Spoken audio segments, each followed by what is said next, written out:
Պարոն Սարիբեկյան, ո՞նց եք գնահատում նախընտրական քարոզչության ընթացքը, կան խախտումներ, ինչ-որ անհանգստություններ մյուս տեխնացուների կողմից։ Նախընտրական քարոզարշավը կարծես թե այս պահին անցնում է ոչ էական խախտումներով, թերևս ես դեռ այս պահին կարող եմ այդ արձանագրել։ Կան իհարկե որոշակի խախտումներ, ու կարծում եմ, որ դրանք նաև դիտորդների կողմից կարձանագրվեն, օրինակ մանկապարտեզների հերթերը առաջ տալու համար, որ ինչ-որ մի կուսակցության աջակիցները խոստանում են բնակիչներին մանկապարտեզի հերթերը առաջ տալ, նրա դիմաց, որ նրանք գնան եւ ընտրեն կոնկրետ կուսակցությանը։ Ես մանկապարտեզի հերթերը առաջ տալ երեխաները, որոնք որ դեռ մանկապարտեզ չեն հաճախում եւ հերթեր են գոյացած, այդ հերթերը առաջ տալուն է ուղղված։ Իդեպ նաեւ մեր ծրագրային դրույթներից մեկը հենց խմբերը ավելացնելն է, հաշվի առնելով այս իրավիճակը։ Թերևս սրանք կարող եմ նշել, այս պահին սա եմ մտաբերում, բայց վստահ եմ, որ էլի նմանատիպ արատավոր երևույթներ կան։ Եվ ինչ եք դուք առաջարկում Փարաքարի բնակիչներին, ինչու պետք է ձեզ ընտրեն։ Ես առաջարկում եմ Փարաքարի բնակիչներին խելացի կառավարում եւ հանցածին ու հանցավոր քրեաօլիգարխիկ տարերի բացառումը մեր համայնքի կառավարման հարցում։ Փորձեմ ավելի լակոնիկ լինել այս հարցում եւ ձեր հարցին ավելի ստույգ պատասխան տալ։ Ես կարծում եմ յուրաքանչյուր քաղաքացի պետք է համեմատի բոլոր 4 տեխնացուներին, չտրվի հակաքարոզչական սադրանքներին եւ իր ընտրության մեջ ոչ թե զուտ քվեարկի, այլ ընտրի, քանի որ նրա ընտրությունից կախված է հենց մեր համայնքի ապագան եւ մեր համայնքը մեր երկրի մի մասն է, որը որ ընկած է, բայց վստահեցնում եմ, որ չի ծնկելու։ Եվ ինչ նկատի ունեիք, որ ասացիք քրեաօլիգարխիկ, կրիմինալը ում նկատի ունեիք։ Համայնքում ցավոք սրտի ստեղծված է մի իրավիճակ, որ կան որոշակի հանցավոր տարեր եւ հանցավոր խմբավորումներ, կլաններ եւ կուսակցական ինչ-որ խունտաներ ու խմբակներ, ինչը որ երբեմն հանգեցնում է նրան, որ մարդկանց ուղղակի կյանքին եւ առողջությանը վնաս է հասցվում եւ իմ առաքելությունը կարծում եմ հենց կայանում է նրանում, որ բացառեմ հետագայում իշխանության գալ նրանցից որևէ մեկին, այդպիսով դառնալով այլընտրանք իմ համայնքի համար, ինչը կապահովի բոլորի բալանսը, ներդաշնակությունն ու հնարավորինս եղբայրությունը, որովհետև եթե լինեն իշխանության այդ տարերից, այդ հանցավոր խմբավորումներից կամ կլաններից կամ ինչ-որ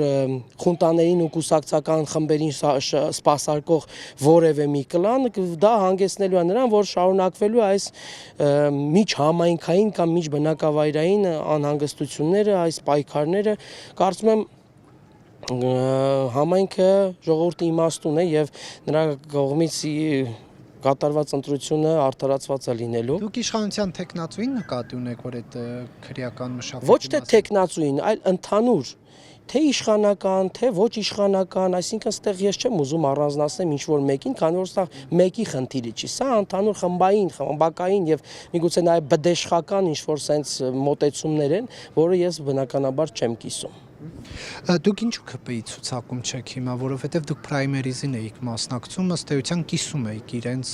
կուսակցության գաղափարները, որովհետև պրայմերիզի տեխնացուները հենց այդ հիմնավորմամբ էին առաջադրվել։ Նման մոտեցում ես չեմ կարծում, որ լինի, ես ձեզ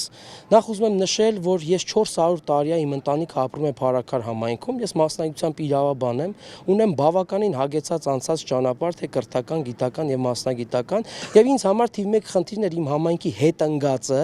այս թերացած վիճակը, թերակատարված բյուջեն, գոնե ինչ-որ չափով կարգի բերել եւ իմ համայնքում կայուն կառավարում ու կայուն զարգացում ապահովել։ Թերևս իմ գիտելիքները իմ համայնքին օգտագործելու եւ ծառայեցնելու միակ նպատակն էր, որ ես փորձեցի մասնակցել, բայց ինչպես տեսակ իմ մասնակցությունը արդարացված չէր։ Բայց դուք կիսում եք ԿՊ-ի գաղափարները։ Որ գաղափարը։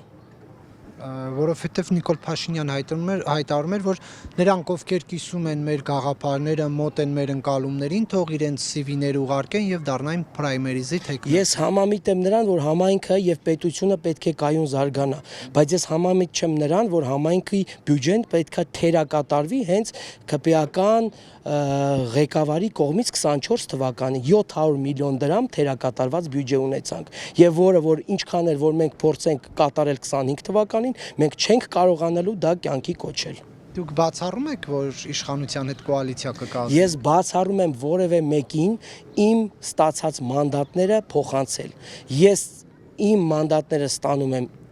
իմ ժողովրդից իրենց կողմից ինձ հայտնված վստահության շնորհիվ եւ ես բացառում եմ որ որևէ մեկին կտամ իմ մանդատները ես ունենամ 1 մանդատ թե 21 մանդատ առաջադրվելու է իմ տեխնատությունը եւ պաշտպանվելու է իմ տեխնատությունը Չեք գնա իշխանության հետ որևէ տեսակ համագործակցություն։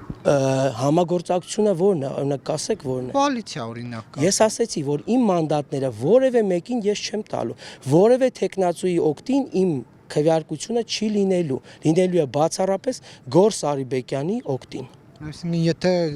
մեծամասնություն չլինի համայնքը ճգնաժամից փրկելու համար էլ չեք։ Ես առաջադրելու եմ իմ տեխնացությունը եւ պաշտպանելու եմ իմ տեխնացությունը։ Ես եւ իմ աջակիցները, իմ ավականու անդամները։ Շնորհակալ եմ։ Խնդրեմ։